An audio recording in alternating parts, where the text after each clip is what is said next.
I looked into campaign finance. Like I did, this was not something I just like I'm going to do it. Like I did a lot of research before I made this announcement, and I looked at how Yeah. politics worked. I looked at how campaign finance worked. I looked at who was financing candidates. I looked at all these different things, and I'm like, we are really out here just being puppeteered. Yeah. And it was just 100%.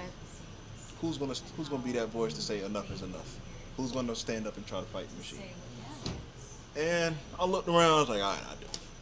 So, kind of a follow up to that question, what do you think really separates you from your opponent or from the current representation? Yeah. Again, man, just actually caring about people.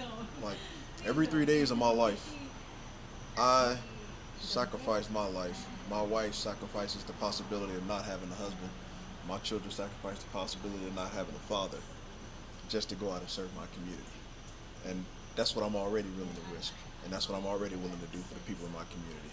Just to make sure that in times of emergency, they have someone there that they can depend on. Again, looking at my current opponent, looking at some of the things he advocates for, looking at some of the policies that he's been able to get passed, if you look at his congressional record and his effectiveness in Congress, it's one of the lowest out there. And when you ask people what has he actually done for the people in the district, nobody can tell me anything. Right. Like he's supposed to be the water guy.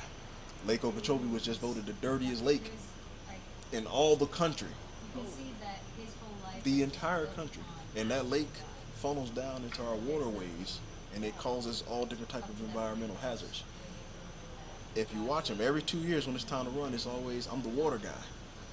I don't know about you, I but mean, if you had a job for 10 years saying you can fix something It's and not you haven't fixed. fixed it in 10 years, I know for maybe. me, Maybe. I probably wouldn't have a job. Well, I'm just No. saying. Most Like, of it, yeah. I mean, like, that's, if I'm right there and I'm giving the wrong medications for 10 years, someone's going to die. and I'm probably going to jail. So Yeah. it's like, So who is this man? this man, this current Republican representative, Brian Mass, who's the chair of the House Foreign Affairs Committee, again, has been in office for almost 10 years now. And again, not a native Floridian, someone who moved here from Michigan. Michigan was placed in this district to obviously try to change the district, because my district used to actually be blue.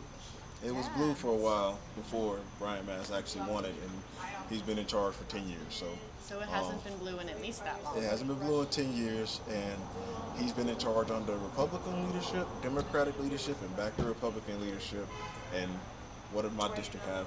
Dirty water? Dirty water. Exactly. So trying to make a change. No, for sure. So